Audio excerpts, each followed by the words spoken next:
The school secretary hesitated when Ethan's form still listed Mara as the home partner. The room changed because the principal asked the wrong follow-up question.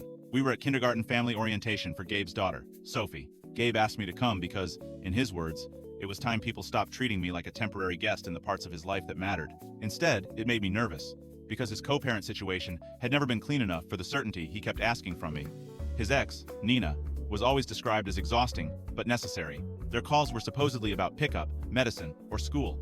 If I said her name came up too often for someone he swore was only an obligation, he told me I was confusing parenting with intimacy. There were still details I could not sand down. A Saturday when he said he slept on Nina's couch because Sophie had a fever, then came back the next day smelling like hotel shower gel. A late call from Nina that ended with him smiling in that private way people do when they forget someone is watching. At orientation, Nina was there with Sophie and her mother. My own mother came too because she did not fully trust Gabe's version of anything involving Nina. We were standing outside the classroom when the principal came over holding a clipboard. She said, "Before we finalize dismissal, I just need confirmation on whether Talia is still father's household partner for release." Nobody answered. She looked at Gabe first, then at Nina, then at me. Gabe said too quickly, "That's old." The principal frowned. "It was updated this month." She handed him the form, but my mother was closer. She saw it before he could fold it. Household 2. Gabe Mercer. Talia Brooks. Relationship to student. Father's partner. Approved for pickup. Nurse contact. An overnight emergency release. "My name is Leah." Nina asked, "Who is Talia?" The whole hallway got quieter. Gabe said the portal sometimes carries forward bad data. He said Talia was somebody he dated briefly after Nina and before me, and the system must have revived her when he copied an old household profile.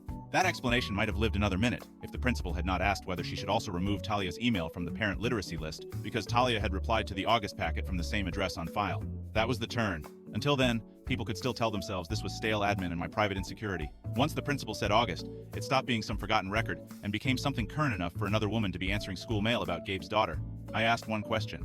If Talia is old, why is she responding to school packets this month while I am the one standing here with you? Gabe said Talia helped him once when he got locked out of the portal and must have answered from an old thread. He said everyone was building a cheating story out of a school form because blended family paperwork is messy. Maybe that was partly true. Maybe portals really do carry ghosts. Maybe Talia clicked reply without thinking. What nobody in that hallway could argue with was that Gabe had another woman formally attached to his child's life while telling me I was overreacting. Nina made it worse. She said she knew about Talia a while ago and assumed I did too. My mother stepped back from Gabe. The principal took the clipboard and said the office would need corrected signatures from both legal parents before any dismissal changes stayed active. Gabe kept saying nothing physical happened, like that solved the part where another woman was official in his daughter's file and I was not. Maybe readers would still argue over whether this was overlap or just a man too lazy and dishonest to clean up his life properly. By the time orientation ended, it did not matter much. My mother was no longer asking whether I should hear him out. She was asking why a stranger named Talia had more standing at his daughter's school than the woman he kept telling everyone was his future.